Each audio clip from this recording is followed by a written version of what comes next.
ರವಿ ಒಬ್ಬ ದಯಾಳು ಮತ್ತು ಪರಿಶ್ರಮಿ ಹುಡುಗ. ಅವನು ತನ್ನ ಬಡ ತಂದೆ ತಾಯಿಯ ಜೊತೆ ಒಂದು ಚಿಕ್ಕ ಹಳ್ಳಿಯಲ್ಲಿ ವಾಸಿಸುತ್ತಿದ್ದ. ಕುಟುಂಬಕ್ಕೆ ಹಣ ಸಂಪಾದಿಸುವವನು ಅವನೇ ಒಬ್ಬ. ಒಂದು ದಿನ ರವಿ ಕೆಲಸಕ್ಕೆ ತಡವಾಗುತ್ತಿತ್ತು. ಅವನು ಬೇಗನೆ ಬೈಕ್ ತೆಗೆದುಕೊಂಡು ಹೊರಟ. ರವಿ ಬಿಸಿ ರಸ್ತೆಯಲ್ಲಿ ವೇಗವಾಗಿ ಓಡುತ್ತಿದ್ದ. ಅವನು ಹೆಲ್ಮೆಟ್ ಹಾಕಿರಲಿಲ್ಲ ಮತ್ತು ಸ್ವಲ್ಪ ವೇಗದಲ್ಲೂ ಇದ್ದ. ಹಠಾತ್ ಮುಂದೆ ಒಂದು ವಾಹನ ಬಂದಿತು. ರವಿ ತನ್ನ ಬೈಕ್ ಮೇಲೆ ನಿಯಂತ್ರಣ ಕಳೆದುಕೊಂಡ ಮತ್ತು ಭೀಕರ ಅಪಘಾತಕ್ಕೊಳಗಾದ. ಜನರು ಅವನನ್ನು ತಕ್ಷಣ ಆಸ್ಪತ್ರೆಗೆ ಕರೆದೊಯ್ದರು. ಡಾಕ್ಟರ್ಗಳು ಪ್ರಯತ್ನಿಸಿದರು, ಆದರೆ ಆಗಲೇ ತುಂಬಾ ತಡವಾಗಿತ್ತು.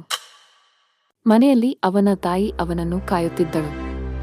ಆದರೆ ರವಿಯ ಬದಲು ದುಃಖದ ಸುದ್ದಿ ಬಂತು. ಅವಳ ಜಗತ್ತು ಸಂಪೂರ್ಣ ಕುಸಿದು ಬಿತ್ತು. ರವಿಯ ಮರಣದ ನಂತರ ಎಲ್ಲವೂ ಬದಲಾಗಿದೆ. ಅವನ ತಂದೆ ಇನ್ನಷ್ಟು ದುರ್ಬಲನಾದ. ತಾಯಿ ಬದುಕಿಗಾಗಿ ಹೋರಾಡಬೇಕಾಯಿತು.